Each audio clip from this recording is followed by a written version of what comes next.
Assalamualaikum warahmatullahi wabarakatuh. Halo semuanya, perkenalkan nama aku Hawa Aini Sifa dengan NIM 502520310032.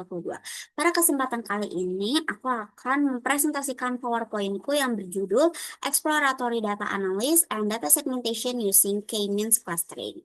Tanpa berlama-lama, langsung saja kita ke slide selanjutnya. Di slide selanjutnya ini ada latar belakang. Nah, perkembangan teknologi informasi itu menyebabkan jumlah data yang dihasilkan semakin meningkat setiap harinya. Nah, data tersebut itu berasal dari berbagai bidang, contohnya itu seperti bisnis, pendidikan, kesehatan, dan juga media sosial. Nah, banyaknya data yang tersedia itu membuat proses analisis menjadi semakin penting agar informasi yang terkandung di dalamnya itu dapat dimanfaatkan dengan baik. Namun, data yang berjumlah besar dan tidak terstruktur itu seringkali sulit dipahami jika tidak dilakukan pengolahan terlebih dahulu. Nah, salah satu teknik dalam data mining yang dapat digunakan untuk mengelompokkan data adalah clustering. Nah, clustering juga itu merupakan metode pengelompokan data berdasarkan tingkat kemiripan atau karakteristik antar data sehingga data yang memiliki sifat serupa akan berada pada kelompok atau kelas yang sama. Nah, metode ini termasuk ke dalam unsupervised learning karena tidak memerlukan label atau kategori sebelumnya dalam proses pengelompokannya. Next. Nah, di sini ada rumusan masalah. Nah, rumusan masalah di sini terbagi menjadi 3 poin, yaitu bagaimana cara melakukan segmentasi data menggunakan algoritma K-means, lalu bagaimana menentukan jumlah klaster yang optimal, dan bagaimana hasil visualisasi data setelah dilakukan clustering. Next. Dan di sini juga terdapat tujuan penelitian. Nah, tujuan penelitian ini itu untuk melakukan exploratory data analysis atau EDA, lalu mengelompokkan data menggunakan algoritma K-means, lalu mengetahui pola atau segmentasi dari data, dan memvisualisasi hasil clustering. Next. Nah, di sini ada pengertian dari data mining. Nah, data mining itu merupakan proses mencari dan menggali informasi penting dari sekumpulan data dalam jumlah besar untuk menemukan pola, hubungan, atau pengetahuan baru yang berguna. Nah, proses ini tuh memanfaatkan teknik statistika, machine learning, dan juga basis data agar data mentah dapat diubah menjadi informasi yang lebih mudah dipahami dan juga digunakan dalam pengambilan keputusan. Nah, data mining ini juga banyak digunakan di berbagai bidang seperti bisnis, pendidikan, kesehatan, dan teknologi informasi. Salah satu metode dalam mining ini itu ada clustering, yaitu pengelompokan data berdasarkan kemiripan karakteristik antar data. Next. Nah, di sini ada clustering.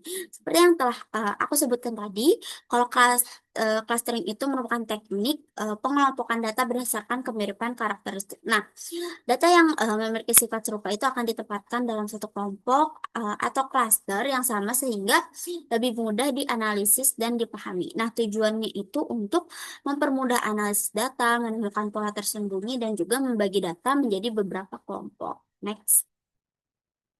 Lalu di sini ada pengertian dari algoritma K-means. Nah, K-means sendiri itu merupakan algoritma clustering yang digunakan untuk mengelompokkan data ke dalam beberapa cluster atau kelas berdasarkan jarak terdekat terhadap centroid atau titik pusat cluster. Nah, algoritma ini tuh termasuk metode unsupervised learning karena tidak memerlukan label dalam proses pengelompokannya. Nah, lalu karakteristik dari algoritma K-means ini itu seperti yang tadi telah disebutkan, itu unsupervised learning, lalu menggunakan centroid, dan juga ada proses iteratif. Next. Nah, cara kerja K-means. Nah, berikut adalah cara kerja algoritma K-means. Yang pertama itu untuk menentukan jumlah cluster kelas atau K, di sini dinamakan dengan K, yang akan digunakan dalam proses mengelompokkan data. Lalu yang kedua, memilih centroid awal secara acak sebagai pusat cluster sementara, lalu menghitung jarak setiap data terhadap masing-masing centroid menggunakan metode Euclid Euclidean distance. Lalu mengelompokkan data ke dalam klaster yang memiliki jarak paling dekat dengan sentroid, lalu menghitung ulang posisi sentroid berdasarkan rata-rata pada setiap klaster. Lalu proses terakhir itu proses pengelompokan dan perhitungan sentroid dilakukan berulang kali sampai posisi sentroid itu tidak berubah lagi atau hasil klaster itu sudah stabil. Next. Nah, di sini ada rumus Euclidean distance. Di sini keterangannya D dalam kurung X Y itu dilambangkan sebagai jarak antar data dan juga sentroid. Lalu XI ini dilambangkan sebagai nilai data pada atribut ke I. Lalu juga YI ini nilai sentroid pada distribusi, maksudnya maaf, pada atribut ke I juga. Dan ini N, maaf, ada typo. Ini N itu sama dengan jumlah atribut. Nah, rumus Euclidean distance itu digunakan untuk menghitung jarak antara suatu data dengan sentroid pada algoritma K-means. Nah, data akan dimasukkan ke dalam klaster yang memiliki jarak paling dekat dengan sentroid. Next. Ini ada pengertian dari Exploratory Data Analysis atau EDA. Nah, EDA juga digunakan untuk memahami karakteristik pada data sebelum dilakukan proses clustering. Nah, tahap ini juga dilakukan analisis awal terhadap dataset seperti melihat distribusi data, lalu mengecek missing value, serta mengetahui hubungan antar atribut pada data. Nah, tahapan EDA ini mencangkup data cleaning, statik, deskriptif, lalu visualisasi data. Nah, melalui EDA juga data itu dapat dipahami dengan lebih baik sehingga proses segmentasi menggunakan algoritma K-means itu dapat menghasilkan cluster yang lebih optimal dan mudah dianalisis. Next. Lalu di sini ada dataset penelitian. Nah, dataset yang digunakan itu merupakan data numerik yang digunakan untuk proses segmentasi dan juga clustering menggunakan algoritma K-means. Nah, data itu terdiri dari beberapa atribut atau fitur yang digunakan untuk mengelompokkan data berdasarkan kemiripan karakteristik. Contoh atribut pada dataset tersebut itu yang mencangkup age, income, spending score, dan juga purchase frequency. Nah, dataset kemudian diproses melalui tahap preprocessing dan exploratory data analysis sebelum dilakukan clustering menggunakan K-means. Next. Nah, di sini juga ada metode elbow. Nah, metode elbow ini digunakan untuk menentukan jumlah cluster atau kelas yang paling optimal pada algoritma K-means. Nah, metode ini juga dilakukan dengan menghitung nilai SSE atau sum of squared error dari beberapa jumlah cluster yang berbeda. Nah, nilai SSE ini juga menunjukkan seberapa dekat data dengan centroid pada setiap cluster. Jadi semakin kecil nilai SSE, maka hasil clustering itu dianggap semakin baik. Nah, jumlah cluster optimal itu ditentukan dari titik yang membentuk pola siku atau elbow pada grafik. Nah, titik tersebut itu menunjukkan bahwa penambahan jumlah cluster setelahnya tidak memberikan perubahan yang signifikan terhadap nilai SSE. Next. Nah, di sini ada tahapan penelitian. Nah, pada tahapan penelitian ini terdiri dari mengumpulkan dataset. Nah, ini datasetnya yang akan digunakan dalam proses clustering. Lalu melakukan preprocessing data seperti membersihkan data, menangani missing value, dan menyesuaikan format data agar siap untuk dianalisis. Lalu melakukan EDA atau Exploratory Data Analysis untuk memahami karakteristik data melalui statistik deskriptif dan juga visualisasi data. Lalu menentukan jumlah cluster optimal menggunakan metode elbow, lalu menerapkan algoritma K-means untuk mengelompokkan data berdasarkan kemiripan karakteristik. Lalu menghitung sentroid dan juga jarak antar data menggunakan Euclidean distance hingga cluster stabil, lalu menampilkan hasil clustering dalam bentuk visualisasi agar lebih mudah dipahami dan dianalisis. Dan yang terakhir, melakukan analisis hasil cluster untuk mengetahui pola dan juga segmentasi dari data yang sudah terbentuk. Next. Nah, di sini ada implementasi Python. Nah, pada penelitian ini, algoritma K-means juga diimplementasikan menggunakan bahasa pemrograman Python. Nah, Python yang digunakan karena memiliki banyak library yang mendukung proses analisis data dan juga mesin learning.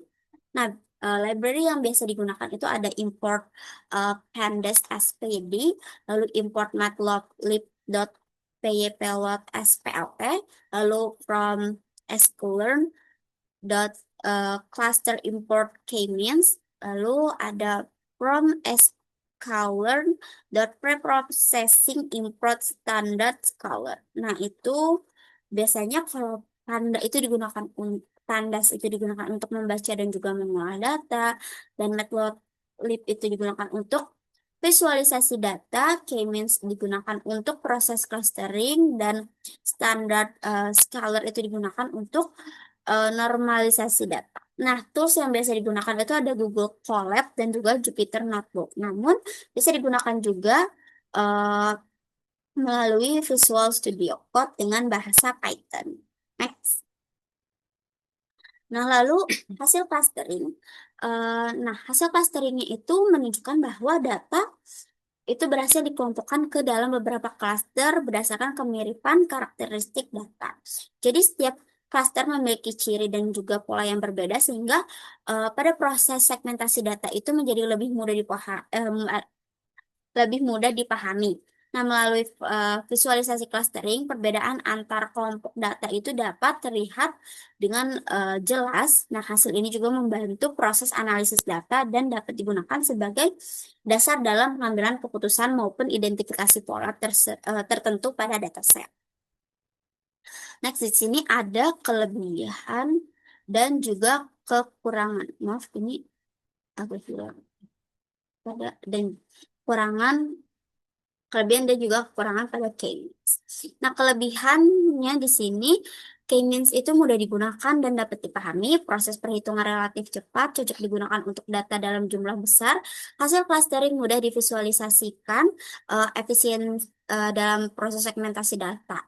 Lalu kekurangannya itu harus menentukan jumlah cluster di awal, sensitif terhadap pemilihan centroid awal, kurang optimal untuk data nonlinear, sensitif terhadap outlier atau data ekstrim.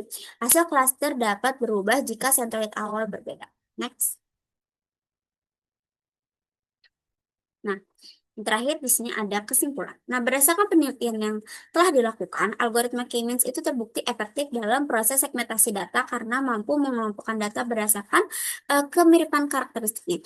Tahapan eksploratory data analisis EDA itu membantu memahami kondisi dan pola pada dataset sebelum dilakukan clustering. Selain itu, metode elbow juga dapat digunakan untuk menentukan jumlah cluster yang optimal sehingga hasil clustering menjadi lebih baik. Nah, hasil pengelompokan data yang diperoleh juga dapat membantu proses analisis dan pengambilan keputusan dengan lebih mudah. Next. Nah, sini ada daftar pustaka. Next. Uh, Mungkin sekian presentasi yang dapat saya sampaikan. Kurang lebihnya mohon maaf. Wassalamualaikum warahmatullahi wabarakatuh.